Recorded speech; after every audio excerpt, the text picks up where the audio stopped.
హరే ప్రభుజీ కృష్ణ. దండవత్ అందరికీ ప్రణామములు. వెల్కమ్. అందరికీ వెల్కమ్. హరే ఈరోజు మనం కృష్ణ శ్రీమద్ ప్రభుజీ భాగవతంలో దండవతోమ. ఈరోజు మనం శ్రీమద్ భాగవతంలో 11వ స్కందం 18వ అధ్యాయంలో 36వ శ్లోకం నుంచి ఈరోజు చూద్దాం డీటెయిల్డ్గా. అయితే ప్రస్తుతం శ్రీకృష్ణ భగవానుడు ఉద్ధవ గీతలో సన్యాసాశ్రమంలో ఉన్నటువంటి వ్యక్తి యొక్క జీవన విధానం ఎలా ఉండాలి అనేటువంటి విషయాన్ని తెలియజేస్తున్నారు. సన్యాసాశ్రమంలో ఉన్నటువంటి వ్యక్తి ఏది దొరికితే దాన్ని స్వీకరించాలి. దొరకని రోజు దుఃఖించకూడదు. ద్వంద్వాలకి అతీతంగా ఉండాలి. సో మంచిగా దొరికినప్పుడు ఉప్పొంగిపోవడం, దొరకనప్పుడు దుఃఖించటము అనేటువంటిది ఉండకూడదు. ఏ పరిస్థితుల్లో అయినా కానీ దైవాధీనంగా భావించి ఆయన ఉండాలి. తర్వాత ఆరోగ్యాన్ని జాగ్రత్తగా కాపాడుకోవాలి. భక్తిలో పురోగమించడం అంటే ఆరోగ్యం చెడగొట్టుకోవటం కాదు. ఓకే, ఆరోగ్యాన్ని జాగ్రత్తగా కాపాడుకుంటూ భక్తిలో పురోగమించాలి. ఎందుకు? ఆరోగ్యం ఏంటండి? ఇది శరీరం కదా, శరీరం శాశ్వతం కాదు కదా, శరీరంకి వచ్చే దుఃఖాల గురించి మనం ఎందుకు భక్తిని పక్కన పెట్టాలి అని అనుకోవద్దు. ఈ శరీరంలో మనం ఉన్నంతకాలం భగవంతుడి నామస్మరణ చేయాలి అని అన్నా కానీ శరీరం ఆరోగ్యంతో ఉండాలి. భగవంతుడికి సేవ చేయాలన్నా కానీ శరీరం ఆరోగ్యంగా ఉండాలి. ఈ శరీర పోషణ కోసం ఒకవేళ మనం ఏమైనా కర్మలు చేస్తే ఆ కర్మ తప్పు కాదు. ఎందుకు శరీరాన్ని పోషించుకుంటున్నాము అని అంటే భక్తిలో పురోగమించడం కోసం నాకు శరీరం కావాలి. ఓకే, భగవంతుడి పట్ల ప్రేమను పొందడం కోసం శరీరం కావాలి. భగవంతుడికి సేవ చేయడం కోసం శరీరం కావాలి. ఆ శరీరాన్ని మనము పోషించాలి. ఏ విధంగా అయితే మనం కారుని రోజు క్లీన్ చేసుకుంటాం కదా, ఎందుకు కారుని ఎందుకు క్లీన్ చేస్తాం? సర్వీసింగ్కి ఇస్తాం, ఆయిల్ మారుస్తూ ఉంటాం, పెట్రోల్ కొట్టిస్తూ ఉంటాం, దాన్ని మెయింటైన్ చేస్తాం కదా. కారుని ఎందుకు చేస్తాం? ఎక్కువ రోజులు రావడానికి లేకపోతే దాని పర్పస్ ఏంటి? దాని పర్పస్ ఏంటి? ఒక చోట నుంచి ఇంకొక చోటకి ప్రయాణం చేయడానికి ఉపయోగపడాలి. ఓకే, మనం ఆఫీస్కి వెళ్ళాలంటే ఆఫీస్కి వెళ్ళడానికి తీసుకెళ్ళగలగాలి. అది అలా చేయలేదనుకోండి, దాన్ని రేపొద్దున మనల్ని అది ఆఫీస్కి తీసుకెళ్తుందా? అప్పుడు ఏం చేయాలి మనం? అది మూలం పడితే మనం మన గమ్యాన్ని చేరలేం కదా. మన లక్ష్యాన్ని మనం చేరుకోవడానికి మనం ఏమి ఇది చేయలేం. అంటే మన అవసరం కారుతోటి ఎంతవరకు అని అంటే ఒక చోట నుంచి ఇంకొక చోటికి గమ్యానికి వెళ్ళడం కోసం. దానికోసం దాన్ని రోజంతా మెయింటైన్ చేస్తాం, నెలంతా మెయింటైన్ చేస్తాం, దాన్ని పీరియాడిక్గా ఒక్కొక్కప్పుడు సర్వీసింగ్కి ఇస్తాము. ఆ, దానికి రోజుకి అయ్యే ఖర్చు కూడా చాలానే అవుతుంది. అయినా సరే మెయింటైన్ చేస్తూ ఉంటాం కదా. ఎందుకు చేస్తాము అని అంటే లక్ష్యం వేరు. కారుని మెయింటైన్ చేయడం కాదు మన లక్ష్యం. కారు అందంగా కనపడటం కాదు మన లక్ష్యం. కారు శుభ్రంగా ఉండడం కాదు మన లక్ష్యం. మన లక్ష్యం వేరు. మన లక్ష్యం ఏంటి? కారు ఎక్కడ ఆగకూడదు. మనం జర్నీ చేసేటప్పుడు కారు ఎక్కడ ఆగకూడదు. ఓకే, ఫిట్గా ఉండాలి కారు. అలానే ఈ శరీరం కూడా ఆత్మ యొక్క ప్రయాణానికి శరీరం కారు లాంటిది. ఏ విధంగా అయితే ప్రయాణం చేయడానికి అవసరమైన కారు ఎక్కడ బ్రేక్ డౌన్ అవ్వకుండా జాగ్రత్తగా చూసుకుంటామో అలానే శరీరం కూడా బ్రేక్ డౌన్ అవ్వకూడదు, ఆరోగ్యంగా ఉండాలి. దానికి అవసరమైతే మీరు కర్మ చేయవచ్చు. కానీ ఆ కర్మ ఎలా చేయాలి అంటే మితంగా, అవసరానికి తగ్గట్లు. శరీర పోషణకి అవసరానికి మించి కర్మలు చేయని అవసరం లేదు. శరీర పోషణకి మ్, అవసరమైనంతగానే మనం ఆహారాన్ని కూడా స్వీకరించాలి. అంతకు మించి కూడా స్వీకరించవలసిన లేదు. భిక్షాటన చేసే సన్యాసికి శరీర పోషణకు అవసరమైన దానికంటే ఎక్కువ దొరకచ్చు. ఎక్కువ దొరికింది కదా అని ఎక్కువ తినేసి రేపొద్దున మళ్ళీ భిక్షాటన పోకుండా ఉండొచ్చులే అని అనుకోకూడదు. లేదంటే ఓ వారానికి సరిపడా 10 రోజులకి సరిపడా ఒకసారి దొరికేసింది ఉంచేసుకుంటాను అని భవిష్యత్తు గురించి ఆలోచించకూడదు సన్యాసి. శరీర పోషణకి ఈ రోజు ఎంత అవసరమో అంతవరకు మనం ఉంచుకొని మిగిలిన దాన్ని మళ్ళీ మనం ఇతరులకు దానం చేయాలి. ఒకవేళ భిక్షాటన చేయగా వచ్చిందైనా సరే శుభ్రంగా స్నానం చేసి భగవంతుడికి అర్పించి ఆ తర్వాత తను స్వీకరించాలి. అది కూడా భగవత్ ప్రసాదంగా స్వీకరించాలి. సో ఆ విధంగా మితాహారాన్ని భుజిస్తూ శరీరాన్ని కాపాడుకుంటూ చేయాలి. తర్వాత ఎందుకు ఇలా అంటే తను జ్ఞానాన్ని సముపార్జించడానికి అవసరమైన శక్తిని, భగవంతుని యొక్క సేవను చేయడానికి అవసరమైన శక్తిని తను పొందడం కోసం. తర్వాత వాటంతటికి అవే లభించినటువంటి ఆహారాన్ని వస్త్రాలని, శయ్యలని, వీటన్నిటినీ కూడా తను త్యజించకూడదు. వాటిని తప్పకుండా స్వీకరించవచ్చు. ఓకే. ఇంకా సన్యాసి ఎలా ఉండాలి అనేటువంటి విషయాన్ని ఈరోజు మనం చూద్దాం 36వ శ్లోకం నుంచి. ప్రేమిల మాతాజీ. శౌచమ శౌచమాచమనం స్నానం నతు చోదనయాచరేత్. శౌచమాచమనం స్నానం నతు చోదనయాచరేత్. అన్యాంశ్చ నియమాన్ జ్ఞానీ యతాహం లీలయేశ్వరః. అన్యాం చ నియమాన్ జ్ఞాని యథాహం లీలయేశ్వరః. దేవదేవుడైన నేను నా ఇచ్ఛానుసారమే విద్యుక్త ధర్మ పాలనము చేయుచున్నాను. అట్లే నన్ను గురించిన జ్ఞానము అనుభూతమైన వాడు శౌచము, ఆచమనము, స్నానము వంటి నియమములను బలవంతముగా కాకుండా స్వేచ్ఛగా వనరింపవలెను. భాష్యము. భగవంతుడు భౌతిక జగత్తులో అవతరించినప్పుడు మానవులకు చక్కని ఉపమానములు నెలకొల్పుటకై వైదిక విధి నియమములను పాటించుచుండును. భగవంతుని ఎవరినూ బలవంతము చేయజాలరు కనుక అతడు తన ఇచ్ఛానుసారమే వర్తించుచుండును. అట్లే జ్ఞాని దేహాతీతముగా ఆధ్యాత్మిక స్థితిలో నెలకొనిన వాడై ఉండును. అందులో అతడు దేహములకు సంబంధించిన నియమములను ఇచ్ఛానుసారమే వనరించవలను గాని ఆ నియమములకు దాసుడై కాదు. ఆత్మదర్శి అయిన వాడు కృష్ణదాసుడే గాని నియమదాసుడు కాడు. అయినను ముని భగవత్ ప్రీత్యర్థమే నియమములను ఖచ్చితంగా పాటించుచుండును. అనగా శ్రీకృష్ణ భగవాను ప్రేమయుత సేవ యందు అగ్రసరుడైన వాడు సహజంగానే భగవత్ సంకల్పం అనుసరించి చరించుచుండును. ఆధ్యాత్మికానుభూతి యందు పరిపూర్ణంగా నెలకొనిన వాడు దేహదాసుడు గాని దేహమునకు సంబంధించిన నియమములకు దాసుడు గాని కారాదు. అయినను అనైతిక చిత్త చాంచల్య ప్రవృత్తిని సమర్థించుకున్నట్టుకు ఈ శ్లోకములకు వేద వాంగ్మయమునందలి ఇటువంటి ఇతర శ్లోకములకు అజ్ఞానముతో వేదార్థములను చెప్పరాదు. శ్రీకృష్ణ భగవానుడు ఇచ్చట పరమహంస జీవన స్థితిని చర్చించుచున్నాడు. దేహం నందు అనురక్తులైన వారికి ఈ పరమహంస స్థితితో ఎటువంటి సంబంధము లేదు. అట్లే దాని అద్వితీయ విశేషాధికారమును పదమును వారు స్వలాభమునకు వినియోగించుకొనరాదు. హరే కృష్ణ ప్రభుజీ. దండవత్ ప్రణామం.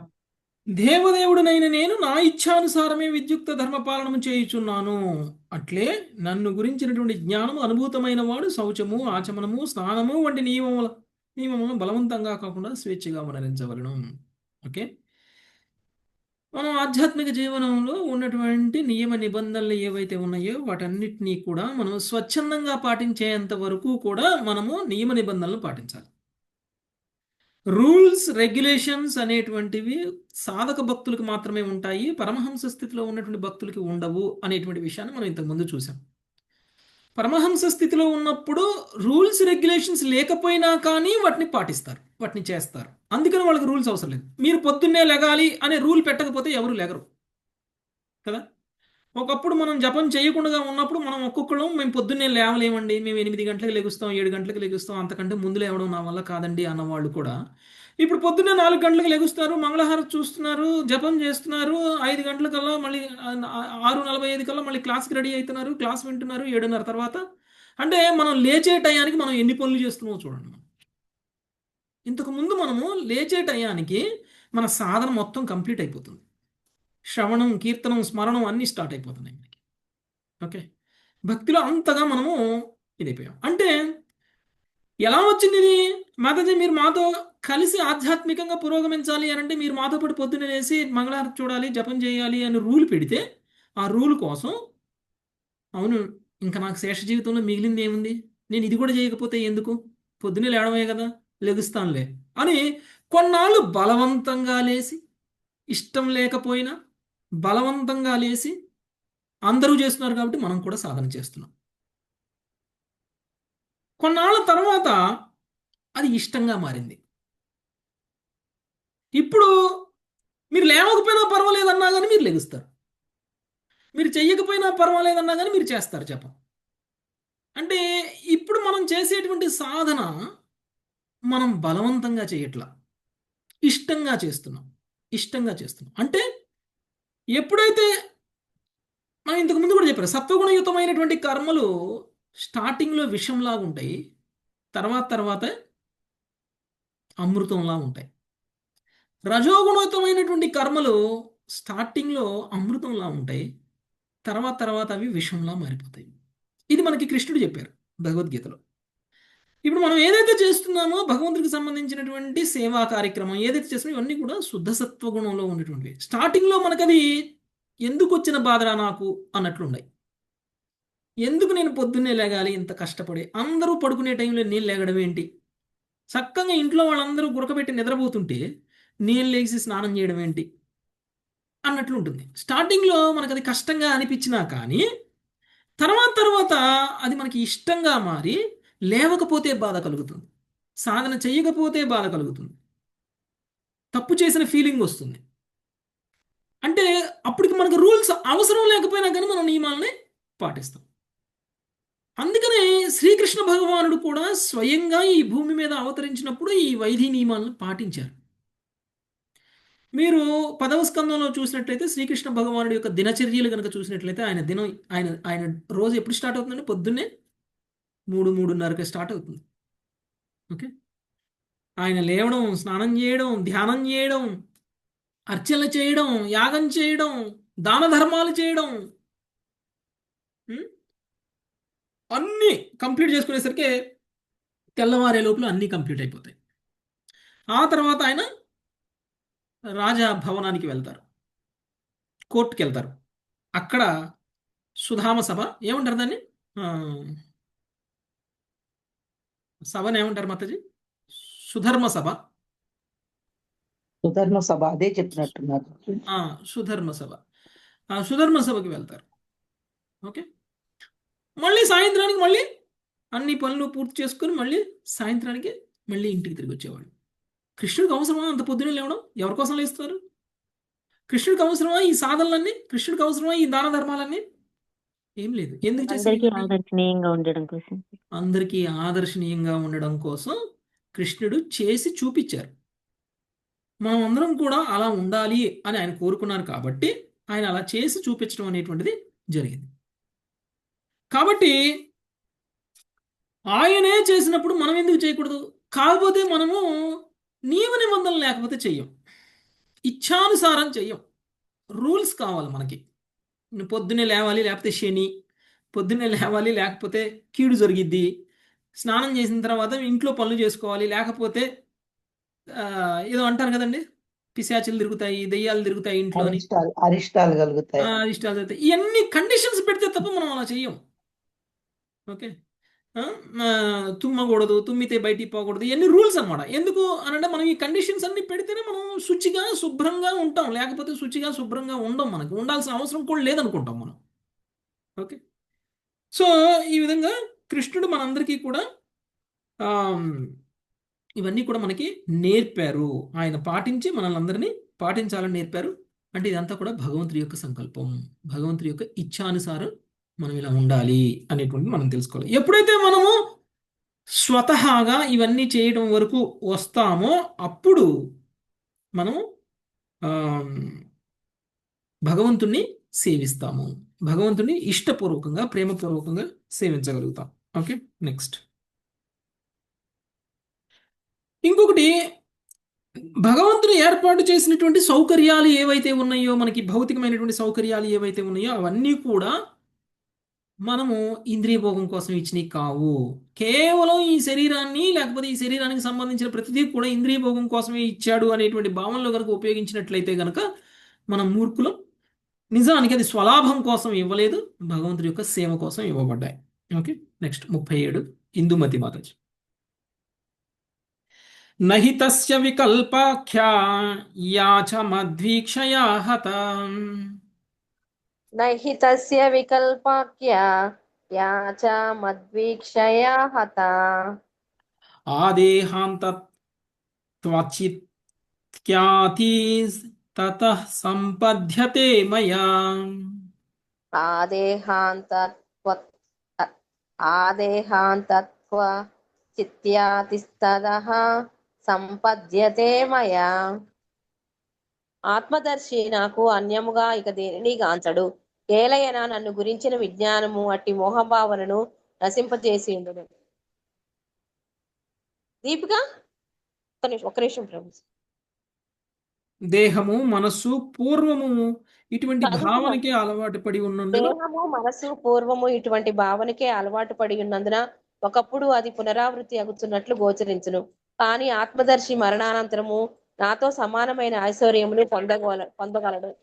భాష్యము. సమస్తమగు భౌతిక ఆధ్యాత్మిక వస్తువులన్నీను తన శక్తి విస్తారములేనని ఈ అధ్యాయం నందలి 32వ శ్లోకంలో శ్రీకృష్ణ భగవానుడు వివరించి ఉన్నాడు. ఎచ్చోటనో ఏ కాలమునందో ఏదో వస్తువు కృష్ణునికి అన్యముగా ఉన్నదనడి భ్రాంతిని భగవద్ విజ్ఞానముచే మనుజుడు త్యజింపగలడు. ఆయనను భక్తి యోగ నిర్వహణమునకై దేహమును మనస్సును ఆరోగ్యముగా ఉంచవలనని కూడా శ్రీకృష్ణుడు వివరించి ఉన్నాడు. అందువల్ల ఆత్మదర్శి అయినవాడు ఈ జగత్తునందు కొన్ని పరిస్థితులను లేదా వస్తువులను స్వీకరించుట, త్రోసిపుచ్చుట ఒకప్పుడు కనపడవచ్చును. కృష్ణునికి అన్యముగా ఏదో విషయంపై క్షణమాత్రము చూపెడి బాహ్యమగు ద్వంద్వ స్వభావము ఆత్మదర్శి యొక్క ముక్త స్థితిని మార్పు చేయదు. మరణానంతరము అతడు ఆధ్యాత్మిక జగత్తులో కృష్ణునితో సమానముగా ఐశ్వర్యమును పొందగలడు. మనుజుని శ్రీకృష్ణుని నుండి వేరుపరచుటయే భ్రాంతి యొక్క పని. కానీ విశుద్ధ భక్తుని యొక్క క్షణికమైన సందర్భానుసారమైన ద్వైతభావ ప్రదర్శనము అతడిని భగవంతుడి నుండి ఎన్నడూ వేరుపరచదు. అది వాస్తవమైన భ్రాంతి కానే కాదు. ఏలైనా శ్రీకృష్ణుని నుండి వేరొకట ఎనడి భ్రాంతి యొక్క ప్రధానమైన కార్యము దాని యందు ఉండదు. ఆత్మదర్శులకు భక్తులను గురించి శ్రీల భక్తి సిద్ధాంత సరస్వతి ఠాకూర్లు ఇట్లు వివరించిరి. భక్తుడు దేనినైనను శ్రీకృష్ణునికి అన్యముగా గాంచడు. అందువల్ల అతడు తనను భౌతిక జగత్తులో శాశ్వత నివాసిగా తలంపడు. ప్రతి క్షణము అతడు కృష్ణ సేవ వాంఛతో నిండియుండును.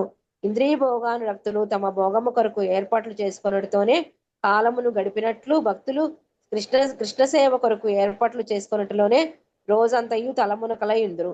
అందువల్ల ఇంద్రియ భోగుల వలె వర్తించడి తీరికే వారికి ఉండదు.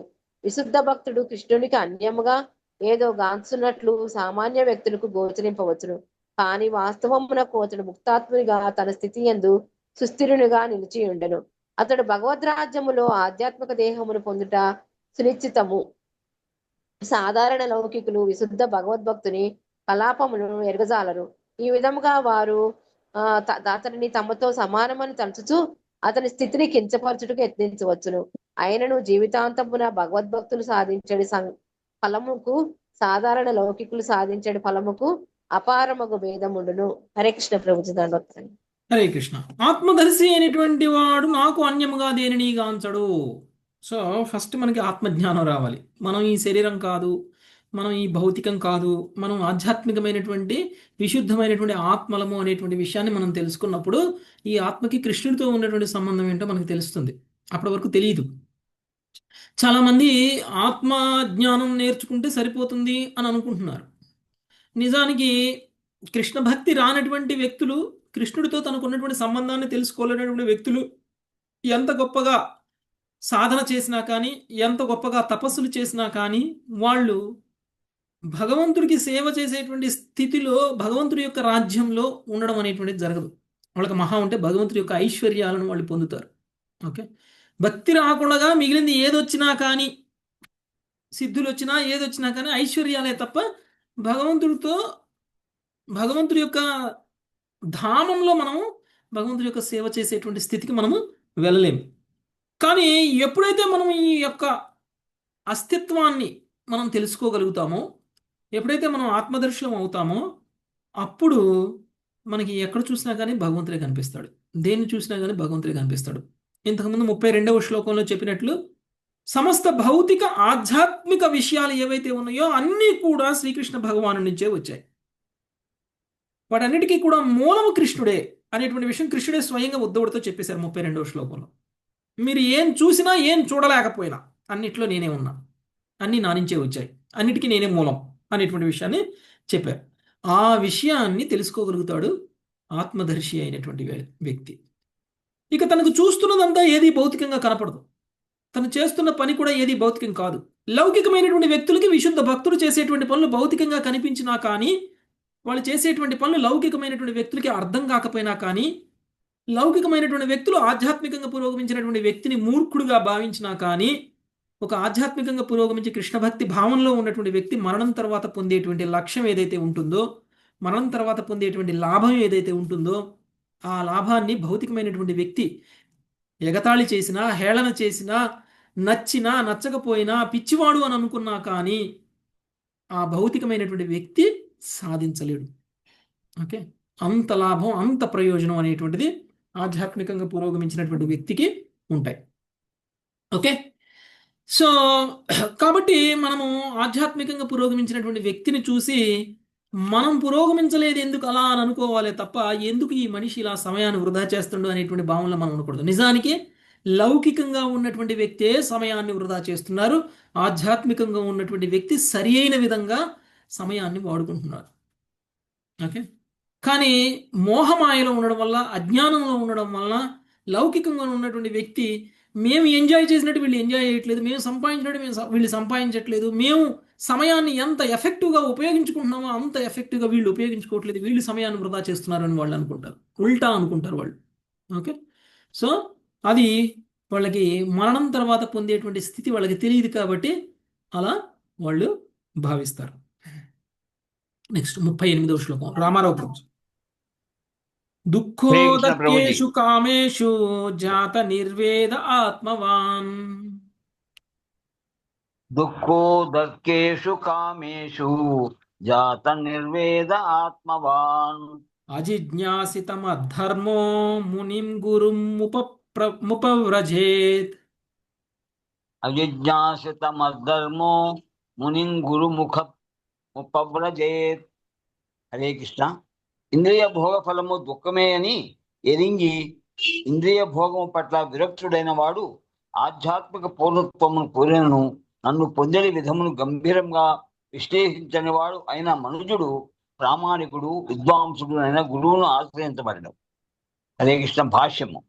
పూర్వజ్ఞానమును పొందిన వాని విధిని శ్రీకృష్ణుడు కడిచిన శ్లోకములో వివరించినాడు.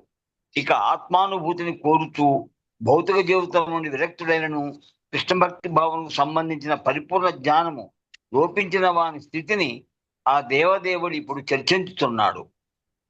ఆత్మానుభూతిని కోరేడి అట్టి విరక్తుడు కృష్ణ భక్తుడైనట్టి ప్రామాణిక గురువు పాదపద్మముల చెంతకు చేరవలడు. అంతటా అతడు శీఘ్రమే పరిపూర్ణ అవగాహన స్థితికి చేరుకొనగలడు. ఆధ్యాత్మిక పరిపూర్ణత పట్ల ఉన్ముఖుడైన వాడు సర్వోన్నత జీవన సిద్ధిని సాధించుటకై అవసరమైనట్టు నియమపాలను స్వీకరించుటకు ఏమాత్రము సంకోచింపరాదు. హరే కృష్ణ ప్రభుజీ. ఇంద్రియ భోగం ఎంత చేస్తామండి? మీకు స్వీట్ ఇష్టం అనుకోండి, ఎంత స్వీట్ తింటారు మీరు? రోజంతా కూర్చోబెట్టి స్వీట్ తినిపిస్తే తింటారా? 1-2 ముక్కలు తింటాం, మహా అయితే 4-5 తింటాం. మీకు బాగా ఇష్టమైన స్వీట్ అయినా కానీ ఒక 4 నిమిషాలు 5 నిమిషాలు కంటిన్యూస్గా తిన్న తర్వాత చిరాకు వస్తుంది. ఓకే, అంటే మనం అందరం కూడా ఇంద్రియ భోగము అనేటువంటి దాన్ని చేస్తూనే చేస్తూనే చేస్తూనే ఉన్నాం. చిరాకు వచ్చినప్పుడు మధ్యలో గ్యాప్ ఇస్తున్నాం కదా. ఈ స్వీట్ తింటే చిరాకు వస్తుందంటే ఇంకో స్వీట్ తిని గ్యాప్ ఇచ్చి మళ్ళీ ఈ స్వీట్కి వస్తాం. నిజానికి ఆ సమయంలో మనకి రియలైజేషన్ రావాలి, మనందరికీ కూడా ఆ సమయంలో జ్ఞానం రావాలి. ఇంద్రియ భోగం ఎక్కువగా చేస్తున్నాము, అప్పుడు ఏదైతే ఇంద్రియ భోగం మనకి ఇష్టమై చేస్తున్నామో అదే ఇష్టమైనటువంటి పని కొంతసేపు చేసిన తర్వాత ఎప్పుడైతే మనకది చిరాకునిస్తుందో అప్పుడు మనం నిజమైనటువంటి జ్ఞానాన్ని మేల్కొల్పాలి మనలో. అప్పుడు ఈ ఇంద్రియ భోగం అనేటువంటిది శాశ్వతమైనటువంటి తృప్తిని, సంతోషాన్ని ఇవ్వదు. దానికోసం మనం పడేటువంటి కష్టము అదంతా కూడా వృధానే. శాశ్వతమైనటువంటి సుఖము అనేటువంటి భావనలో మనం చేస్తున్నటువంటి పనులు శాశ్వతమైనటువంటి సుఖాన్ని ఇవ్వట్లేదు అనేటువంటి జ్ఞానాన్ని మనం తెలుసుకోవాలి.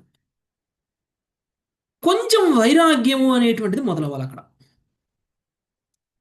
ఆ వైరాగ్య భావనకి వచ్చినటువంటి వ్యక్తి, అంటే లౌకికంగా నిరంతరము ఇంద్రియ భోగమే చేస్తున్నటువంటి వ్యక్తికి కూడా ఆ ఇంద్రియ భోగం పట్లనే వైరాగ్య స్థితి వచ్చినప్పుడు అక్కడ ఆధ్యాత్మిక ప్రగతి అనేటువంటిది స్టార్ట్ అవ్వాలి. ఆ వైరాగ్యం నుంచి ఆధ్యాత్మికత అనేటువంటిది మొదలవ్వాలి. అది మొదలవకముందే మనం మళ్ళీ డివేట్ అయిపోతాం, ఇంకొకళ్ళతోటి కలుస్తాం, ఇంకేదో చేస్తాం, మళ్ళీ కోరికలు పెంచుకుంటాం, మళ్ళీ కొత్త విషయాల పట్ల కోరికలు పెంచుకుంటాం, మళ్ళీ వాటితోటి ఇంద్రియ భోగం చేయాలనేటువంటి ప్రయత్నం చేస్తాం. ఒకవేళ ఆ సమయంలో గనక విరక్తి భావన కలిగినటువంటి సమయంలో గనక, వైరాగ్య స్థితిలో ఉన్నటువంటి సమయంలో కనుక మనం ఒక విశుద్ధ భక్తుడిని గనక ఆశ్రయించి గురువుగా గనక స్వీకరించినట్లయితే మనం ఆధ్యాత్మికంగా పురోగమిస్తాం. కృష్ణుడు రికమెండ్ చేస్తున్న ప్రొసీజర్ కూడా అదే. అందుకనే దేవీ దేవతలు మనకి ఇంద్రియ భోగం చేయడానికి ఇంకా ఎంత కావాలంటే అంత ఎందుకు ఇస్తారంటే, వీడికి ఇస్తే మొహం కొట్టి వదిలేస్తాడు కొద్ది రోజుల తర్వాత అని ఇస్తారు. శివుడైనా దుర్గాదేవైనా ఇతర దేవతలైనా ఎందుకు ఇస్తారు అంటే, వీడికి ఇస్తే మొహం కొట్టేసి వదిలేస్తాడు. ఏదో ఒక రోజు చిరాకు పుడుతుంది, వైరాగ్యం వస్తుంది, వదిలేస్తాడు. అదే ఇవ్వకపోతే వాటి కోసమే జీవితాన్ని కూడా త్యాగం చేసేస్తాడు వీడు కదా. మనకి దొరకని దాన్ని దొరికించుకోవడం కోసం ఎంత కష్టపడతాం. అదే సునాయాసంగా ఇచ్చేసాం కొన్ని, ఒకసారి అనుభవిస్తే వాడికి తెలుస్తుంది ఇందులో ఏమీ లేదని. అని దేవీ దేవతలు మనకి తాత్కాలికమైనటువంటి సుఖాలను అలానే ఇస్తూ ఉంటారు. కానీ శాశ్వతమైనటువంటి సుఖాన్ని పొందడం కోసం మనం చేయాల్సినటువంటి పని కృష్ణుడు ఏం చెప్తున్నాడు అని అంటే, ఒక విశుద్ధ భక్తుడి యొక్క పాద పద్మాలను ఆశ్రయించి గురువుగా స్వీకరించాలి అనేటువంటి విషయం చెప్తున్నారు. అంటే నన్ను పొందాలి అని మీరు అనుకున్నా కానీ, నా భక్తిని పొందాలి, నా ప్రేమను పొందాలి అని మీరు అనుకున్నా కానీ, మీరు ఒక గురువు దగ్గరికి వెళ్ళాలి అనేటువంటి విషయాన్ని కృష్ణుడు ఇక్కడ తెలియజేస్తున్నారు. కాబట్టి పరిపూర్ణ అవగాహన స్థితికి చేరుకోవాలి అంటే మన వైరాగ్య స్థితి డెవలప్ అవ్వాలి, అక్కడతో ఆగిపోకూడదు. ప్రస్తుతం మన ఇంద్రియ భోగం వల్ల కలిగినటువంటి వైరాగ్యం డెవలప్ అవ్వాలి. డెవలప్ అయ్యి అది ఆధ్యాత్మికంగా మారాలి. మారాలి అని అంటే మనకు ఒక గైడ్ కావాలి, మనకు ఒక గురువు కావాలి. ఆ గురువు మనల్ని తత్వాన్ని తెలియచేస్తారు, నిజమైనటువంటి ఆనందాన్ని తెలియచేస్తారు, నిజమైనటువంటి సుఖాన్ని మనకి తెలియచేస్తారు, కృష్ణుణ్ణి పరిచయం చేస్తారు, కృష్ణ భక్తిలో ఉన్నటువంటి ఆనందాన్ని పరిచయం చేస్తారు, కృష్ణ ప్రేమలో ఉన్నటువంటి ఆనందాన్ని పరిచయం చేస్తారు. ఓకే, సో ఆ విధంగా మనము గురువుని స్వీకరించడానికి ఎట్లాంటి పరిస్థితుల్లో అయినా కానీ సంకోచించకూడదు. ఓకే, మనకి అప్పటికి కూడా ఇంకా వైరాగ్యం అనేటువంటిది పూర్తిగా రాకపోవడం వల్ల మనం గురువుని స్వీకరించడానికి ఇంకా సంకోచిస్తూ ఉంటాం. కానీ గురువుని స్వీకరించడానికి సంకోచించడం అనేటువంటిది మన మూర్ఖత్వం. గురువులు రెడీగా ఉన్నారు కానీ మనం స్వీకరించట్లేదు కదా. ఇది ఉల్టా. ఒకప్పుడు ఎలా ఉండేదంటే, గురువుల దగ్గరికి శిష్యులు వెళ్ళేవాళ్ళు. ఇప్పుడు శిష్యుల దగ్గరికి గురువులు వస్తున్నారు, అయినా పట్టించుకోవట్లేదు మనం కదా. అది మన యొక్క దురదృష్టం. కలియుగంలో మనం ఉన్నాం కాబట్టి మన యొక్క దురదృష్టం. నెక్స్ట్,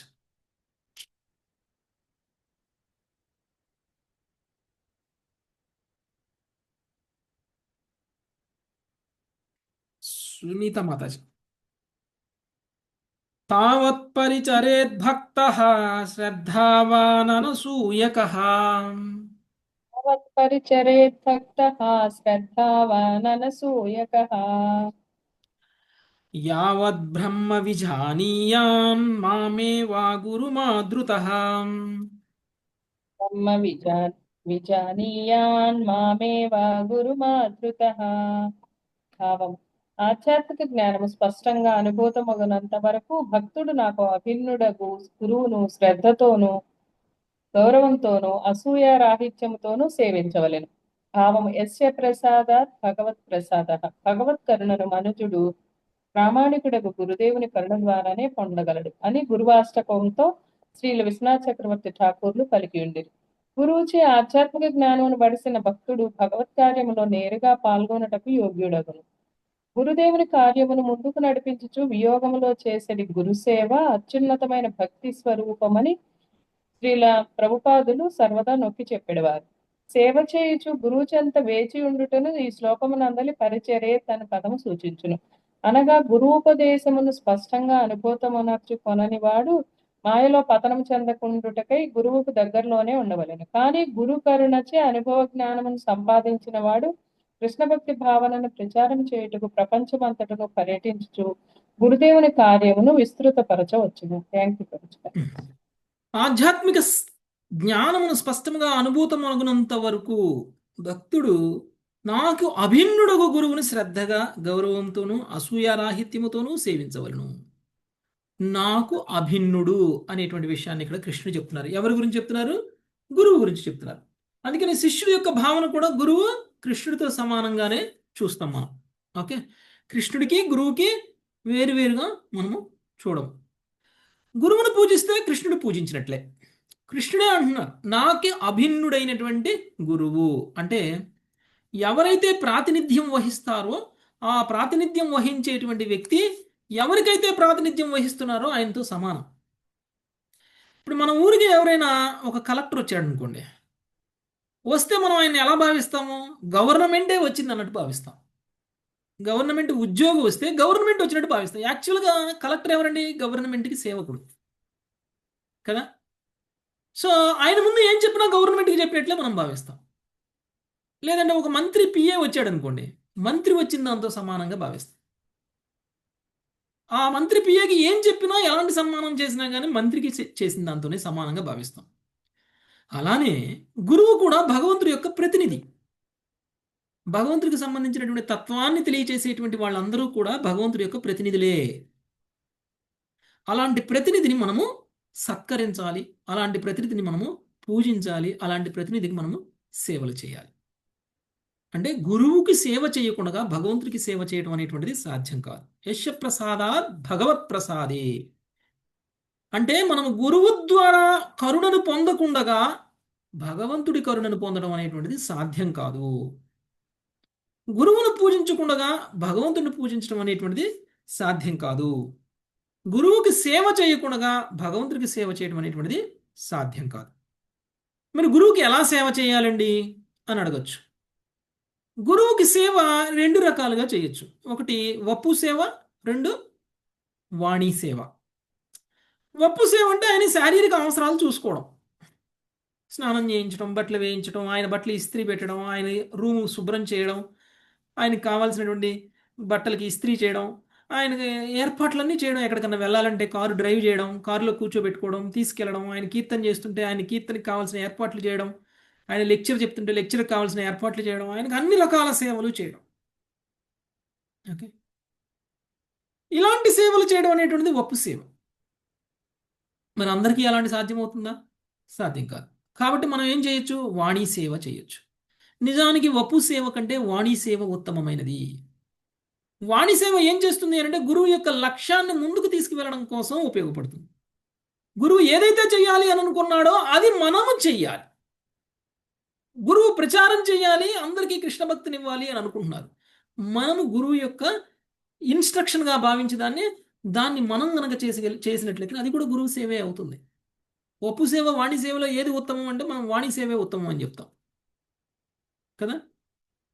ఒప్పు సేవ ఎందుకు చేస్తాము అంటే గురువు నుంచి ప్రేరణ పొందడం కోసం, గురువు మూడు తెలుసుకోవడం కోసం, గురువు ఎలా ఉంటున్నారో తెలుసుకొని గురువు యొక్క మూడ్లోకి మనం వెళ్ళడం కోసం ఒప్పు సేవ చేస్తాం. కానీ గురువు యొక్క ఇన్స్ట్రక్షన్ ఫాలో అవడం అనేటువంటిది చాలా చాలా ఇంపార్టెంట్. మనం గురువు దగ్గరే ఉండి గురువుకి అన్ని సేవలు చేసి గురువు ఇన్స్ట్రక్షన్ మనం ఫాలో అవ్వలేదనుకోండి, అలాంటి ఒప్పు సేవ వల్ల ఏమైనా ఉపయోగం ఉంటుందా? ఏమీ ఉండదు. కాబట్టి ఫైనల్గా గురువు యొక్క ఇన్స్ట్రక్షన్ ఫాలో అవడం అనేది ఏదైతే ఉంటుందో అది నిజమైనటువంటి సేవ. ఆ విధంగా గురువుకి సేవ చేసినటువంటి వ్యక్తి కూడా కృష్ణుడి యొక్క కరుణను పొందుతాడు, కృష్ణుడి యొక్క కృపని పొందుతాడు. అలా కూడా గురువు ప్రసన్నుడవుతారు. కాబట్టి కృష్ణ భక్తి భావన ప్రచారం చేయుటకు ప్రపంచం అంతటను పర్యటించేటువంటి గురుదేవుని మనం కూడా అనుకరించాలి, అనుసరించాలి. ఓకే, ఆ విధంగా మనం కూడా విస్తృతంగా కృష్ణ ప్రచారం చేయడం అనేటువంటిది చేస్తే ఆయన లక్ష్యాన్ని పూర్తి చేయడంలో మనవంతు భాగంగా మనం సేవ చేసిన వాళ్ళం అవుతాం. ఓకే, నెక్స్ట్ 40వ శ్లోకం. శ్రీవాణి మాతాజీ. యస్త్వ సంయుత షడ్వర్గః ప్రచండేంద్రియ సారథిః యస్త్వ సంయుత షడ్వర్గః ప్రచండేంద్రియ సారథిః జ్ఞాన వైరాగ్య రహిత స్త్రిదండం ఉపజీవతి జ్ఞాన వైరాగ్య రహిత త్రిదండముపజీవతి సురానాత్మానమాత్మస్థం నిహ్నుతే మాంచ ధర్మః సురానాత్మానమాత్మస్థం విష్ణుతే మాంచ ధర్మః అవిపక్వకషాయోస్మాన్ అముష్మాచ్చ విహీయతే. అవిపక్వ కషాయోస్మాదముష్మాచ్చ విహీయతే. 6 మోహరూపములను కామము, క్రోధము, లోభము, మోహము, మదము, మాత్సర్యము నియంత్రించిన వాడు ఇంద్రియ సారథియగు బుద్ధి లౌకిక విషయములందు మిగులు అనురక్తుడైన వాడు జ్ఞాన వైరాగ్య రహితుడు. కేవలము దేహ పోషణమునకే సన్యాసమును స్వీకరించిన వాడు పూజనీయులగు దేవతలను తనను తన ఎందున్న నన్ను త్రోసిపుచ్చి ఆ విధముగా ధర్మ నాశకుడైన వాడు భౌతిక కల్మష దూషితుడు కనుగు వ్యక్తి ఇహ రూపములలో భ్రష్టుడగుడు. భాష్యము. మోహ లక్షణములను ఇంకను కలిగి ఉండేది ఇంద్రియ భోగార్థమును సన్యాసమును స్వీకరించేది కపట వ్యక్తులను శ్రీకృష్ణ భగవానుడు నిందించుచున్నారు. బుద్ధిమంతులకు వేదానుయాయులు మిథ్యాపూర్వకమగు సన్యాస ప్రదర్శన నెన్నడును అంగీకరింపరు. వైదిక ధర్మమును భ్రష్టు పట్టించేది నామమాత్ర సన్యాసులు ఒకప్పుడు మూర్ఖజనులలో అత్యంత సుప్రసిద్ధులు కావచ్చును. కానీ వారు తమ అనుయాయులను కేవలము వంచించు వారే ఎగుదురు. ఈ ధూర్త సన్యాసులు ఎన్నడూనూ శ్రీకృష్ణ భగవాన్ని ప్రేమయుత సేవలో వాస్తవముగా నెలకొనరు. హరే కృష్ణ ప్రభుజీ. ఓకే, ఎవరికైతే కామ క్రోధ లోభ మోహ మద మాత్సర్యాలు నియంత్రించలేకుండగా కాషాయ వస్త్రాలను ధరించి సన్యాసిగా తన జీవనాన్ని గడుపుతున్నా కానీ అలాంటి వ్యక్తి కేవలం దేహపోషణ కోసం మాత్రమే అలాంటి సన్యాసాన్ని స్వీకరించినట్లవుతుంది తప్ప నిజంగా ఆయన భగవంతుడి పట్ల ఎలాంటి ప్రేమని, భగవంతుడి పట్ల ఎలాంటి సేవాభావాన్ని కలిగి ఉన్నటువంటి వాడు కాదు. అలాంటి వ్యక్తి దేవీ దేవతలని, తరువాత పూజనీయమైనటువంటి దేవీ దేవతలని, తనని తాను తన యందు ఉన్నటువంటి భగవంతుణ్ణి తోసిపుచ్చి ధర్మనాశకుడైనటువంటి వాడిగా భావిస్తాడు. అంటే ఇలాంటి వాళ్ళని మిథ్యాచారులు అని అంటారు. కృష్ణుడు భగవద్గీతలో ఇలాంటి వాళ్ళకి పేరు పెట్టేశారు, మిథ్యాచారి అని. దొంగ సన్యాసి అని అర్థం. దొంగ సన్యాసి. మీరు సన్యాసి వేషంలో ఉన్నటువంటి వ్యక్తి కామ క్రోధ లోభ మోహ మద మాత్సర్యాలకు బలి అయినటువంటి విధంగా మీరు గమనించినట్లయితే చాలామంది ఉంటారు, సిగరెట్లు తాగుతూ కమండలాన్ని పట్టుకొని ఉంటారు. లేదనంటే కేవలం వాళ్ళు శరీర పోషణ కోసం వాళ్ళు ఇలాంటి సన్యాస ధారణ అనేటువంటి చేస్తారు. చాలా ఈజీ వే అనమాట. ఎవరు వెళ్ళినా కానీ ఎవరు తిట్టరు, ఎవరు కొట్టరు, ఎవరు నో అనరు. ఉంటే వేస్తారు, లేకపోతే లేదు. రోజుకి మనం బయట కష్టపడి ఎంత సంపాదిస్తామో అంతకంటే అధికంగా సంపాదించవచ్చు సన్యాస వేషం వేసుకుంటే, భిక్షాటన చేస్తే. మళ్ళీ రెస్పెక్ట్ తోటి వేస్తారు భిక్ష కూడా. అందుకోసం సన్యాస ధారణ చేస్తే అది మిథ్యాచారి అవుతుంది. భౌతిక కల్మష దూషితుడగు అతడు ఇహపరములలో భ్రష్టుడగును. దానివల్ల ఎలాంటి లాభము లేదు వాళ్ళకి. వాళ్ళు ఎప్పటికీ కూడా భ్రష్టులుగానే ఉండిపోతారు. ఓకే, ధూర్త సన్యాసులు ఎన్నడను శ్రీకృష్ణ భగవానుడి ప్రేమయుత సేవలో వాస్తవముగా నెలకొనరు. ఓకే, నెక్స్ట్ 42వ శ్లోకం. శేషరత్నం మాతాజీ. భిక్షోర్ధర్మస్య మోహింసా తప ఈక్షా వనౌకసః. భిక్షోర్ధర్మ సమోహింస తప ఈక్షా వనౌకసః. గృహిణో భూతరక్షేజ్య ద్విజా స్యాచార్య సేవనం. గృహిణో భూతరేక్షాజ్య ద్విజాస్యాచార్య సేవనం. సమభావము అహింస సన్యాసి ధర్మములు కాగా తపస్సు దేహాత్మల నడుమగల భేదమును గురించిన తాత్విక అవగాహనము వానవస్త్రుని ధర్మమును సకల జీవులు ఆశ్రయమునొసుగుట యజ్ఞ నిర్వహణము గృహస్థుని ధర్మములు. ఇక గురు సేవలో నెలకొనుట బ్రహ్మచారి ధర్మము. చదవండి, ఇంకా భాష్యం ఉంది. భాష్యం. బ్రహ్మచారి గౌర్వాశ్రమును వసించును, తన ఆచార్యుని స్వయముగా సహాయపడుచుండును. గృహస్థులకు సాధారణముగా యజ్ఞ నిర్వహణము శ్రీ విగ్రహారాధనము అప్పచెప్పబడును. వారు సకల జీవులు జీవకము సమకూర్చవలను. వానప్రస్థుడు తన త్యాగము స్థితిని నెలకొనుటకై దేహాత్మల భేదమును సృష్టముగా నిలవగలను. అతడు తపస్సును కూడా తప్పక వనర్చవలను. సన్యాసి తన మనోవాక్పాయములను పూర్తిగా ఆత్మానుభవమునందే లగ్నము కావింపవలను. ఆ విధముగా సమభావను సాధించిన వాడే అతడు సకల జీవులను సర్వోత్తమ శ్రేయోభిలాషులు. హరే కృష్ణ ప్రభు. దండ ప్రమాణం. ఓకే, సమభావము అహింస సన్యాసి యొక్క ధర్మములు. ఎలాంటి పరిస్థితుల్లో అయినా సరే నిర్భయంగా నిశ్చలంగా ఉండడం అనేటువంటిది ఒక సన్యాసి యొక్క ధర్మము. తపస్సు దేహ ఆత్మల మధ్య భేదాన్ని గురించినటువంటి తత్వ అవగాహన వానప్రస్థుని యొక్క ధర్మములు. శారీరకమైనటువంటి తపస్సులు చేయాలి. దేహాత్మ భావన లేకుండా ఉండడం కోసం, దేహము ఆత్మ వేరు అనేటువంటి జ్ఞానాన్ని తెలుసుకోవడం కోసం ఆయన తత్వ విచారణ చేయాలి, తత్వ అవగాహన చేయాలి. అది వానప్రస్థుడి యొక్క లక్షణం. సకల జీవులకు ఆశ్రయాన్ని వసగుడ యజ్ఞ నిర్వహణమును గృహస్థుని యొక్క ధర్మములు. యజ్ఞం ఎక్కువగా చేస్తే ఏమవుతుంది అని అంటే భౌతికమైనటువంటి లాభం వస్తుంది. భౌతికమైనటువంటి లాభాన్ని వాళ్ళు ఏం చేయాలి అని అంటే ఇతర ఆశ్రయంలో ఉన్నటువంటి, అంటే సన్యాసాశ్రమం, వానప్రస్థాశ్రమంలో ఉన్నటువంటి, లేకపోతే గృహస్థ బ్రహ్మచర్యాశ్రమంలో ఉన్నటువంటి వాళ్ళకి ఆశ్రయాన్ని ఇవ్వాలి, వాళ్ళని కాపాడాలి. వాళ్ళకి అవసరమైన అవసరాలన్నీ కూడా గృహస్థుడు చూసుకోవాలి. అది గృహస్థుడి యొక్క ధర్మము. అలానే గురువు యొక్క సేవలో ఉండి జ్ఞానాన్ని పొందడము అనేటువంటిది ఒక బ్రహ్మచారి యొక్క ధర్మము. బ్రహ్మచారి సంపాదించాలనుకోకూడదు, గృహస్థుడు సన్యాసిగా కావాలి అని అనుకోకూడదు. కానీ గృహస్థుడు ఎలా ఉండాలి అనేటువంటి విషయాన్ని కూడా మనకి నెక్స్ట్ శ్లోకాల్లో తెలియజేస్తారు. ఆల్రెడీ మనం గృహస్థులు ఎలా ఉండాలో చూసాం, మళ్ళీ కొన్ని విషయాలను గృహస్థుల గురించి మళ్ళీ తెలియజేస్తారు. కానీ ఒక బ్రహ్మచారిలానే ఉండాలి. వైరాగ్యాన్ని ప్రదర్శించేటువంటి స్థితి లేనప్పుడు జ్ఞానాన్ని సముపార్జించాలి. వైరాగ్యం రావడానికి అవసరమైనటువంటి జ్ఞానాన్ని సముపార్జించాలి. ఇంద్రియాలు అంత బలంగా ప్రేరేపించినప్పుడు మనిషిని గృహస్థ జీవనంలోకి వెళ్ళకూడదు. ఇంద్రియాలను నియంత్రించలేనటువంటి పరిస్థితిలో ఉన్నప్పుడు గృహస్థ జీవనంలోకి వెళ్ళాలి, లేదంటే కనుక బ్రహ్మచారిగా కొనసాగాలి. ఓకే, సో ఆ విధంగా బ్రహ్మచారి గురువుని ఆశ్రయించి ఉండాలి. అలానే గృహస్థుడు అందరికీ ఆశ్రయాన్ని ఇచ్చి వాళ్ళందరికీ ఒక పోషణ చూసుకోవాలి. వానప్రస్థుడు సాధన చేసి తన వైరాగ్యాన్ని పెంచుకోవాలి. చివరికి సన్యాసి ద్వంద్వరహితంగా ఉంటూ అహింసగా సన్యాసి ధర్మాన్ని నిర్వర్తించాలి. ఓకే, ఇది నలుగురు చేయాల్సినటువంటి పనులు. నెక్స్ట్ 43వ శ్లోకం మళ్ళీ శ్రీమాతాజీ. బ్రహ్మచర్యం తపస్సౌచం సంతోషో భూత సౌహృదం. బ్రహ్మచర్యం తపశౌచం సంతోషో భూత సౌహృదం. గృహస్థస్యాప్యుఋతౌ గంతుః సర్వేషాం మధుపాసనం.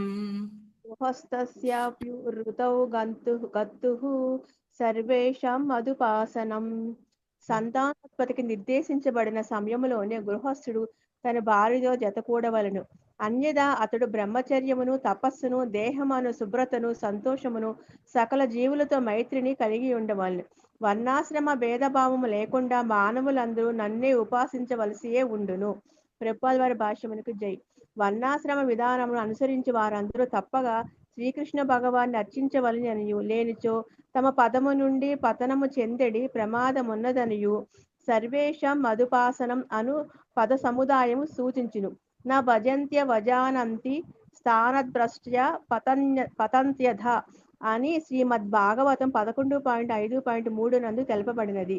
అనగా మనుజుడు వైదిక అనుష్ఠానములో మిగిలిన పురోగతికి చెందిన వాడైనను భగవత్ అర్చనము లేనప్పుడు నిక్కమ్మగా పతనము చెందగలడు. గృహస్థాశ్రమునందున్న వారు తమ సంభోగ శక్తిని విచ్చలవిడిగా ఉపయోగించుచు సునకసూకరముల వల్లే జీవితము అనుభవించుటకు అనుమతించబడలేదు. ధర్మపరుడైన గృహస్థుడు నియమిత దేశకాలములోనే భార్యతో జతగూడి భగవత్ ప్రీత్యర్థమే సంతానము కనవలను. అన్యదా అతడు ఇతర ఆశ్రమంలో వారితో పాటు బ్రహ్మచర్యం తప్పక పాటించవలను. శౌచం అనే పదము దేహముతో శుభ్రతను లేదా ఆసక్తి అనాసక్తుల నుండి విడుదలను సూచించును. పరమ నియమానుకునిగా భగవంతునితో శ్రద్ధతో అర్చించేవాడు సంతోషమును, అంటే భగవంతుడు ఏర్పాటు చేసిన ఎట్టి పరిస్థితులు అందైనను పూర్ణ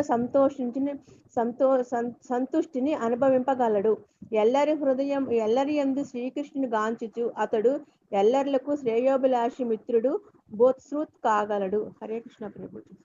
ఓకే, భగవంతుడు మనుషులకి సంభోగ శక్తి ఎందుకు ఇచ్చారు అని అంటే సంతానోత్పత్తి కోసం ఇచ్చారు. అంటే ఈ సంభోగము అనేటువంటిది కేవలం సంతానోత్పత్తికి మాత్రమే ఉపయోగపడే విధంగా ఉండాలి తప్ప సంతానోత్పత్తికి కాకుండా కూడా ఇంద్రియభోగం కోసం మాత్రమే చేసే విధంగా ఉండకూడదు. ఒకసారి ఇంకా సంతానోత్పత్తి అవసరం లేదు అని అనుకున్నటువంటి వ్యక్తి బ్రహ్మచర్యాన్ని పాటించాలి. అంతేకాని వయసు పెరుగుతున్నా కానీ ఇంకా కూడా సంభోగాన్ని కనుక వదిలిపెట్టకుండా అలానే ఉంటున్నారు అని అంటే అంటే ఇంకా సంతానోత్పత్తి అవసరం లేనప్పుడు కూడా సంభోగం చేస్తున్నారు అని అంటే కేవలం వాళ్ళని సునక సూకరాలు అని అంటారు. ఎందుకంటే సునక సూకరాలకు కూడా అది ఉంది, ఆ శక్తి ఉంది. భగవంతుడు అది మనకి ఎందుకు ఇచ్చారు అని అంటే ఒక ఒక ఉత్తమమైనటువంటి కార్యం చేయడం కోసం ఇచ్చారు. మనకి కలిగేటువంటి పిల్లలు విశుద్ధమైనటువంటి భక్తులు అవ్వాలి అనేటువంటి ఉద్దేశంతో మాత్రమే మనకి అది ఇవ్వబడింది. ఆ ఉద్దేశం కోసం ఉపయోగిస్తేనే అది ధర్మం ప్రకారం చేసినట్లు అవుతుంది, లేదంటే కనుక అది అధర్మం అవుతుంది. ఎలా ఉన్నా పర్వాలేదు, నా పుత్రులు ఒక అసురులైనా పర్వాలేదు అనేటువంటి భావనలో మనం చేయకూడదు. అంటే నాస్తికుల్ని కన్నటువంటి తల్లిదండ్రులు నిజానికి అధర్మయుతంగా వాళ్ళు సంభోగం చేయడం వల్ల మాత్రమే నాస్తికులు కలుగుతున్నారు. వాళ్ళు గర్భాధాన సంస్కారాలు లేకుండగా ఇష్టం వచ్చినప్పుడు ఇష్టం వచ్చిన సమయంలో కేవలం ఇంద్రియ తృప్తి కోసం మాత్రమే చేసేటువంటి పనుల వలన వాళ్ళకి అసురులైనటువంటి పిల్లలు కలుగుతున్నారు. వాళ్ళకి భగవంతుడి మీద వాళ్ళకి శ్రద్ధ ఉండదు, నమ్మకం ఉండదు, నాస్తికులుగా మారిపోతున్నారు. ఓకే, అందుకనే మిగిలిన సమయంలో భార్యతో భర్త, భర్తతో భార్య ఒక మిత్రుడు ఉన్నట్లు ఉండాలి, మిత్రులు ఉన్నట్లు మాత్రమే ఉండాలి తప్ప వేరే ఏ రిలేషన్ ఉండకూడదు. బ్రహ్మచర్యాన్ని పాటించాలి. కానీ మనకి ప్రభుపాదుల వారు ఏం చెప్తారు అని అంటే ఇది పూర్తిగా బ్రహ్మచర్యాన్ని పాటించేంత స్థితిలో ఇంద్రియ నిగ్రహం అనేటువంటిది భక్తిలో పురోగమించినటువంటి వ్యక్తులకు కూడా ఉండట్లేదు. వాళ్ళు పోయి ఎక్కడ తప్పులు చేస్తారో అనేటువంటి భావనలో పరస్త్రీ సాంగత్యం అనేటువంటి ఆలోచన కూడా రాకుండా ఉండడం కోసం అప్పుడప్పుడు భక్తులైనటువంటి వాళ్ళు కూడా ఇలాంటి కొంత నియమబద్ధంగా చేయవచ్చు అనేటువంటిది మనకి ప్రపోజల్. అంటే ఒక భార్య తన భార్యతో మాత్రమే సాంగత్యాన్ని కలిగి ఉన్నటువంటి వ్యక్తి బ్రహ్మచారితో సమానము అనేటువంటి విషయాన్ని మనకి ప్రభువాదులు తెలియజేశారు. ఓకే, అది కూడా ఒక నియమబద్ధంగా. ఓకే, తర్వాత వర్ణాశ్రమ భేదభావము లేకుండా మానవులందరూ నన్ను ఉపాసించవలసియే ఉండును. ఏ వర్ణంలో ఉన్న వాళ్ళు చేయాలి, ఏ వర్ణంలో ఉన్న వాళ్ళు చేయకూడదు, ఏ ఆశ్రమంలో ఉన్న వాళ్ళు పూజలు చేయాలి, ఏ ఆశ్రమంలో ఉన్న వాళ్ళు పూజలు చేయకూడదు అనేటువంటి భేదభావం లేదు. అందరూ కృష్ణుణ్ణి ఉపాసించాలి అని తెలియజేస్తున్నారు. ఓకే, నెక్స్ట్ 44వ శ్లోకం. సుఖోమల మాతాజీ. ఇతి మాం యస్వధర్మేణ భజే నిత్యమనన్యవాక్. ఇది మాం యస్వధర్మేణ భజే నిత్యమనన్యభాక్. సర్వభూతేషు మద్భావో మద్భక్తిం విందతే దృఢాం. సర్వభూతేషు మద్భావో మద్భక్తిం విందతే దృఢాం. విద్యుక్త ధర్మంచే నన్ను అనన్య భావంతో అర్చించువాడు సకల జీవులందు ఉన్నవానిగా నన్ను ఎరిగి ఉండువాడు నా ఎడ దృఢమగ భక్తిని పొందగలడు. ప్రభుపాదుల వారి భాష్యము. శ్రీకృష్ణ భగవాన్ ఏడ ప్రేమ భక్తియే ఆ దేవదేవుడు విస్తృతంగా వివరించుచున్నట్టు వర్ణాశ్రమ విధానం యొక్క చరమ లక్ష్యం అని ఈ శ్లోకం స్పష్టంగా తెలుపబడినది. మానవ సంఘంలో ఏ వర్ణం నందైనా లేదా ఆశ్రమం నందిన ప్రతి ఒక్కరు తప్పక దేవదేవునికి భక్తునిగానైనా కేవలం అతన్నే పూజించవలను. ప్రామాణికుడకు గురుదేవుడు శ్రీకృష్ణ భగవాన్ ప్రతినిధి. అట్టి ఆచార్యోపాసనం నేరుగా భగవత్ పాదార విందములకి చేరగలదు. ప్రత్యేకంగా దేవతలను లేదా పితృదేవతను అర్చించుటకు ఒకప్పుడు గృహస్థులు వేదంలో ఆదేశింపబడినను శ్రీకృష్ణ భగవాన్ సకల జీవులు ఎందున్నాడని ప్రతి ఒక్కరు గుర్తుంచుకొనలను. ఈ విషయం ఇచ్చుట సర్వభూతేషు మద్భావ అని చెప్పబడింది. విశుద్ధ భగవద్భక్తులు కేవలం భగవంతుని అర్చింతురు. విశుద్ధ భక్తి యోగ స్థితికి రానట్టి వారు సర్వధర్మములు చరముగా భగవంతుని ప్రీతి కొరకు ఉద్దేశింపబడినవని తెలుసుకొని దేవతలు ఎందు ఇతర జీవులు ఎందు దేవదేవుని ధ్యానించవలను. ప్రచార కార్యం నందు విశుద్ధ భక్తులను, ప్రభుత్వ నేతలను, సమాజంలోని ప్రముఖ వ్యక్తులను కలుసుకొనుట, వారిని పొగడుట, వారి ఆదేశపాలనం చేయవలసి వచ్చుచుండు. అయిన భక్తులు ఎల్లరి హృదయములందు పరమాత్మగా నెలకొన్నట్టు శ్రీకృష్ణుని నిరంతరం ధ్యానించిన కారణంన భగవత్ ప్రీత్యర్థం అర్చించినట్టు వారి ఎదుగుదురు. కానీ ఎవడో సాధారణ వ్యక్తి ప్రీత్యర్థం కాదు. వర్ణాశ్రమ ధర్మ విధులలో వివిధ దేవతలు అర్చించువాడు కూడా అట్లే భగవంతుని సమస్తమునకు ఆధారంగా కాంచవలను. సర్వకర్మల ద్వారా భగవంతుని ప్రసన్న చేయట్లేందే వారు కేంద్రీకృతులై కావలను. ఈ జీవన స్థితియే భగవత్ ప్రేమని పిలువబడును. ఇది మనుషుని నిజమైన మోక్ష స్థితికి చేర్చగలదు. హరే కృష్ణ ప్రభుదండ. ఓకే, వర్ణాశ్రమ ధర్మం ఏదైతే ఇప్పటి వరకు తెలియచేశారో ఈ వర్ణాశ్రమ ధర్మము అనేటువంటిది కేవలం మనకి కృష్ణ భక్తి భావనలో కనుక మనం చేయగలిగినట్లయితే, అంటే దీన్ని దైవీ వర్ణాశ్రమం అని అంటారు. అంటే మనం ఏ వర్ణంలో ఉన్నా ఏ ఆశ్రమంలో ఉన్నా మన యొక్క విద్యుక్త ధర్మం అనేటువంటిది ఏదైతే ఉందో ఆ ఆశ్రమానికి ఆ వర్ణానికి అనుగుణమైనటువంటి విద్యుక్త ధర్మం ఏదైతే ఉందో దాన్ని కనుక కృష్ణ భక్తి భావనలో కనుక చేసినట్లయితే అప్పుడు మనము భగవంతుడి యొక్క భక్తిని పొందగలము, భక్తులం కాగలము, వైష్ణవులం కాగలము. అంతేగాని ఈ వర్ణాశ్రమ ధర్మం ఉన్నది మనం కేవలం ఇంద్రియ భోగం చేయటానికి అనేటువంటి ఉద్దేశంతో కాదు. వర్ణాశ్రమ ధర్మం అనేటువంటిది స్లోగా మనం ఆధ్యాత్మికంగా పురోగమించి భక్తి యోగ స్థితికి చేరుకోవడం కోసం. ఒకవేళ వర్ణాశ్రమ ధర్మంలోనే ఉండి భక్తి యోగ స్థితికి చేరకపోతే మనకి భగవంతుడు ఇచ్చినటువంటి ఈ యొక్క సిస్టమ్ ఏదైతే ఉందో, వర్ణాశ్రమ ధర్మ సిస్టమ్ అనేటువంటిది ఏదైతే ఉందో దాన్ని సరిగా మనం అర్థం చేసుకున్నట్లు ఆ దైవీ వర్ణాశ్రమాన్ని ఉపయోగించకుండానే మనము శరీరాన్ని త్యాగం చేసినట్లు అవుతుంది. ఓకే, సో వర్ణాశ్రమ ధర్మంలో ఉండడము అనేటువంటిది మంచిదే, కానీ అందులోనే ఉండిపోవడం చెడ్డదే. ఓకే, దానికంటే దాని యొక్క ముఖ్య ఉద్దేశం ఏదైతే ఉందో ఆ ఉద్దేశం వైపుగా మనం కనుక వర్ణాశ్రమ ధర్మాన్ని కనుక ఉపయోగించుకోకపోతే అందులోనే ఉండిపోయి కూడా వేస్ట్ అయిపోతుంది. మనం ఏమైపోతామంటే దేవీ దేవతల ఆరాధన, లేదు అని అంటే పుణ్యకర్మలు, యజ్ఞాలు, యాగాలు, తపస్సులు, కొన్ని ఉపవాసాలు, కొన్ని వ్రతాలు చేస్తూ పుణ్యజీవులుగా మాత్రమే మిగిలిపోతాం తప్ప ముక్తికి మనము ఎటువైపు దూరంగా ఉండిపోతాం.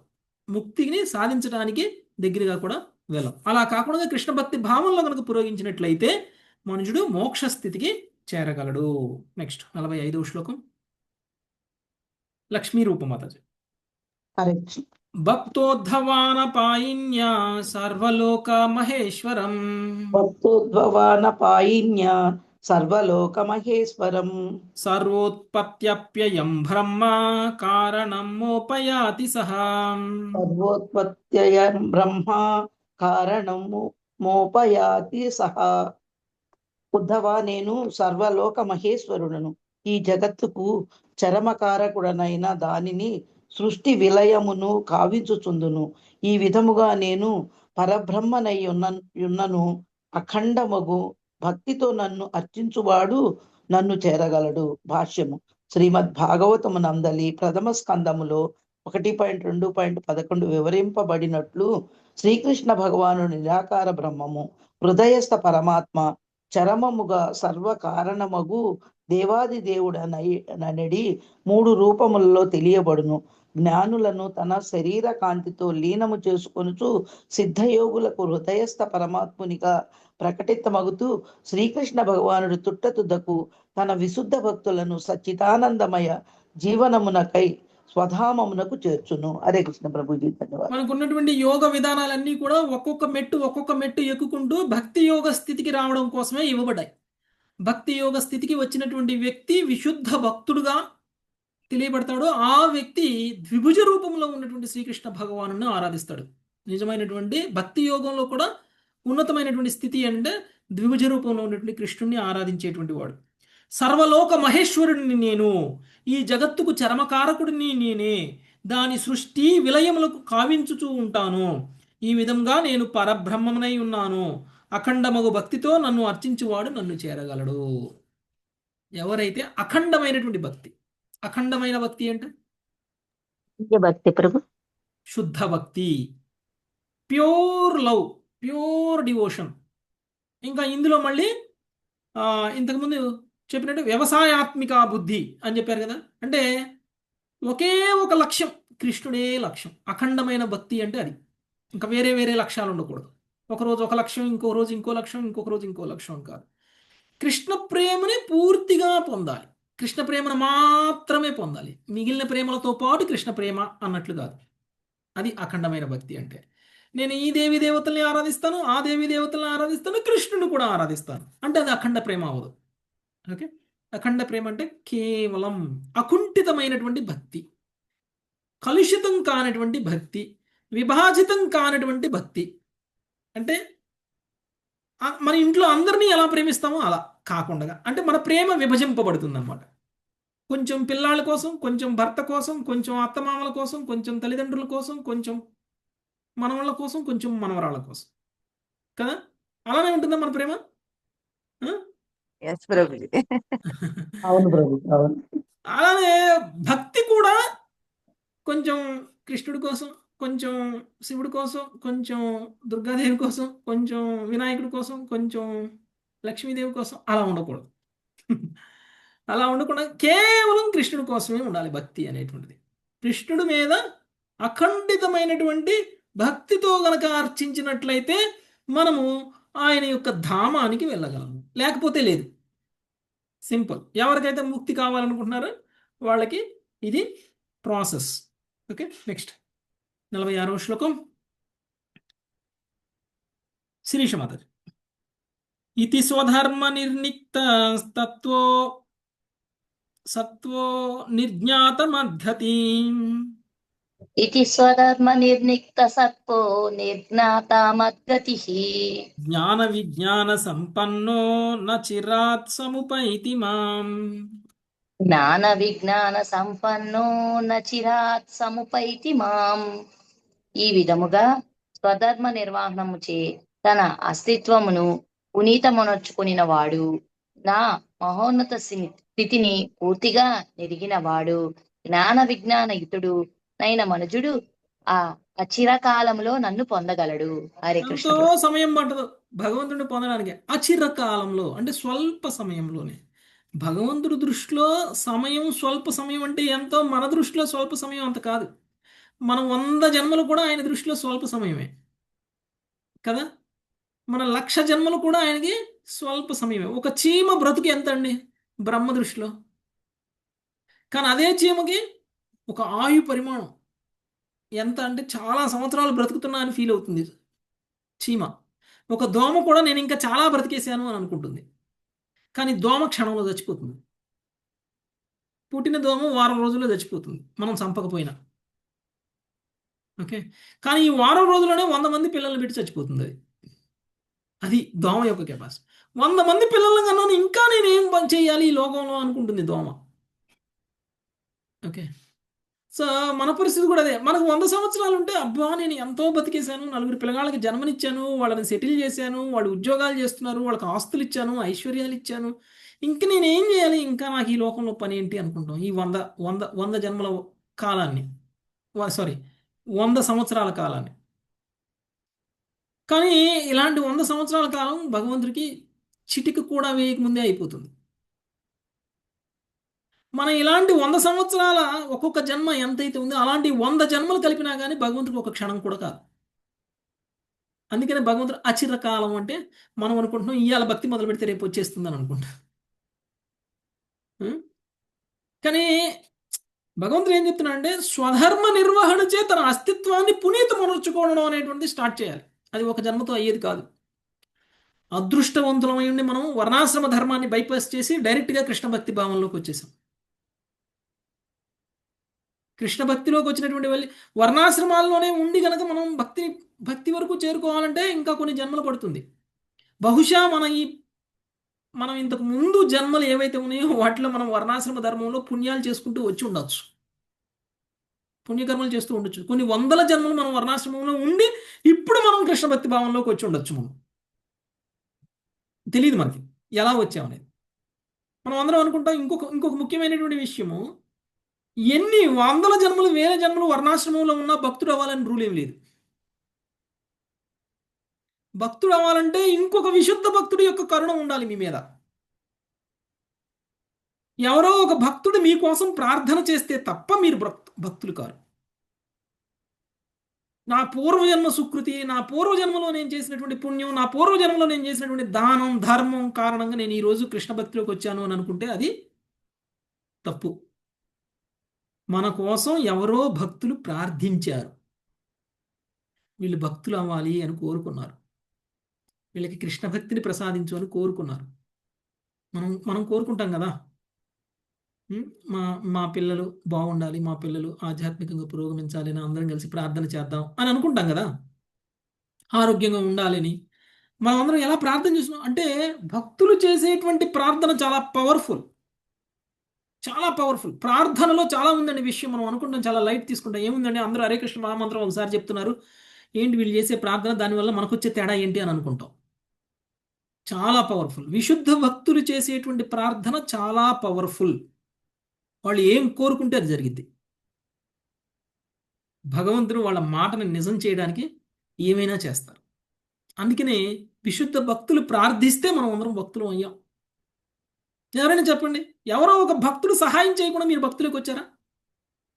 లేదు ప్రభుజీ, లేదు భక్తులుగా ప్రభుజీ, అది అసాధ్యం ప్రభుజీ అసలు. కాబట్టి విశుద్ధ భక్తుల యొక్క కృప అనేటువంటిది, విశుద్ధ భక్తుల యొక్క కృప అనేటువంటిది మన లైఫ్ లో మొట్టమొదటి మెట్టు. ఆ మెట్టును మనం కనుక స్వీకరించి ఎక్కామనుకోండి, మనం భక్తులు అవుతాం. వాళ్ళు వస్తారు, వాళ్ళు పోతారు, వాళ్ళు చెప్తారు, వాళ్ళు వెళ్తారులే, మన పని మనం చేసుకుందాంలే అనుకుంటే మనం అక్కడే ఉండిపోతాం. ఓకే, జనరల్గా విశుద్ధ భక్తులు అందరికీ చెప్పరు. వాళ్ళకి కూడా ఎంతో కొంత సుకృతి ఉంటేనే చెప్తారు. దాన్ని మనము గ్రహించాలి. ఓకే, అందరికీ రాని అవకాశం మనకు వచ్చింది అని మనం గనక అంగీకరించగలిగితే అప్పుడు మనం కూడా పురోగమిస్తాం. Okay, next.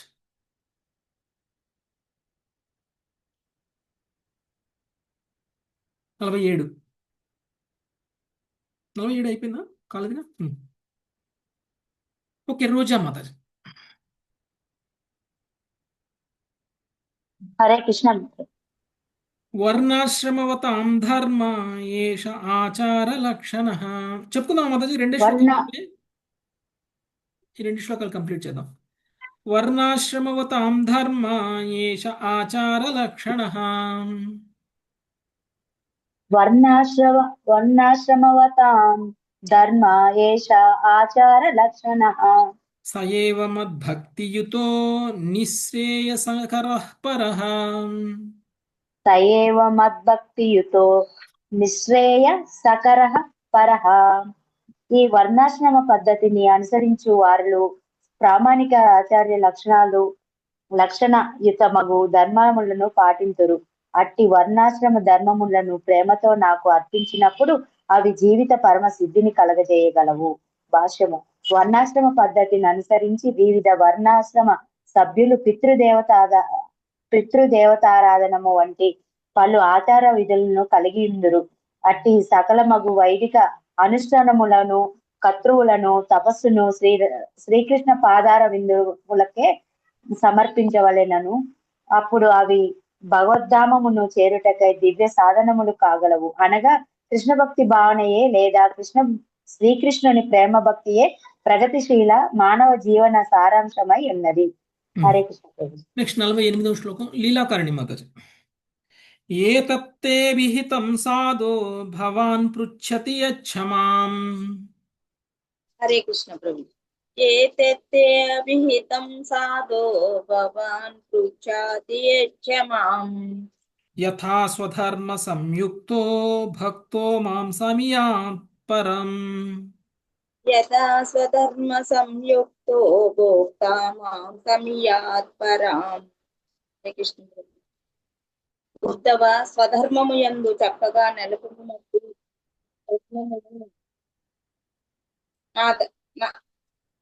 చక్కగా నెలకొన్నట్టు నా భక్తుడు ఏ విధముగా చేరగలడని నీవు అడిగిన విషయమును ఇప్పుడు నేను నీకు వివరించితిని. అందలి వర్ణాశ్రమ ధర్మ వర్ణము అను ఏకాదశి స్కంధములోని 18వ అధ్యాయానికి కృష్ణ కృపామూర్తి శ్రీ శ్రీల ఏసి భక్తి వేదాంత స్వామి ప్రభుపాదుల వారి వినమ్ర శిష్య ప్రణీతమగు భాషము సమాప్తము. హరే కృష్ణ. ఓకే, సో వర్ణాశ్రమ ధర్మము అనేటువంటి దాని గురించి క్లియర్ గా తెలియజేశారు. ఉద్ధవుడు అడిగినటువంటి ప్రశ్న, వర్ణాశ్రమ ధర్మంలో ఉన్నటువంటి వ్యక్తి ఏ విధంగా ఉద్ధరింపబడాలి అనేటువంటి విషయాన్ని అడిగితే దానికి డీటెయిల్గా సమాధానం చెప్పడం అనేటువంటిది జరిగింది. చివరిగా కంక్లూజన్లో ఏం చెప్తున్నారు అని అంటే, వర్ణాశ్రమ ధర్మం ప్రకారంగా కనుక మీరు కర్మలు చేసినట్లయితే, అంటే మీ వర్ణానికి మీ యొక్క ఆశ్రమానికి అనుగుణంగా మీరు కర్మలు చేసినట్లయితే మీరు ధర్మయుతంగా ఉన్నట్లు. కానీ అదే వర్ణాశ్రమ ధర్మంలో చేసినటువంటి కర్మలు ధర్మయుతంగా చేస్తూనే వాటి యొక్క ఫలాలను కనుక కృష్ణుడికి కనుక అర్పించినట్లయితే మనము జీవన సిద్ధిని సాధించగలిగినటువంటి వాళ్ళం అవుతాం, భక్తిని సాధించగలిగినటువంటి వాళ్ళం అవుతాం. ఓకే, అంటే జీవితం యొక్క లక్ష్యాన్ని సాధించినటువంటి వాళ్ళం అవుతాం, అంటే ముక్తిని సాధించినటువంటి వాళ్ళం అవుతాం, భగవంతుడి యొక్క ధామాన్ని పొందినటువంటి వాళ్ళం అవుతాం. అంటే వర్ణాశ్రమంలో ఉండి చేసేటువంటి మంచి పనులు కేవలం పుణ్యాన్ని మాత్రమే ఇచ్చేటట్లు కాకుండా ఆ మంచి పనులు కృష్ణుడికి అర్పణగా గనక చేసినట్లయితే ఆ పని మనని వర్ణాశ్రమంలో ఉండి కూడా భగవంతుడి యొక్క ధామానికి వెళ్ళే విధంగా తీసుకెళ్ళగలుగుతుంది, పురోగమించేలా చేయగలుగుతుంది. అది సారాంశం, జీవనం యొక్క సారాంశం, వర్ణాశ్రమ ధర్మం యొక్క సారాంశము అనేటువంటి విషయాన్ని తెలియజేశారు. ఇది ఉద్ధవుడు అడిగినటువంటి ప్రశ్నకి సమాధానం చాలా డీటెయిల్డ్గా 18 అధ్యాయాల వరకు కూడా తెలియచేయటం జరిగింది. తర్వాత ఆధ్యాత్మిక జ్ఞాన స్థితి 19వ అధ్యాయాన్ని మనము రేపటి నుంచి చూద్దాం. Thank you very much. Hare Krishna. వాంఛాకల్పతరుభ్యశ్చ కృపా వైష్ణవేభ్యో నమో హరే కృష్ణ.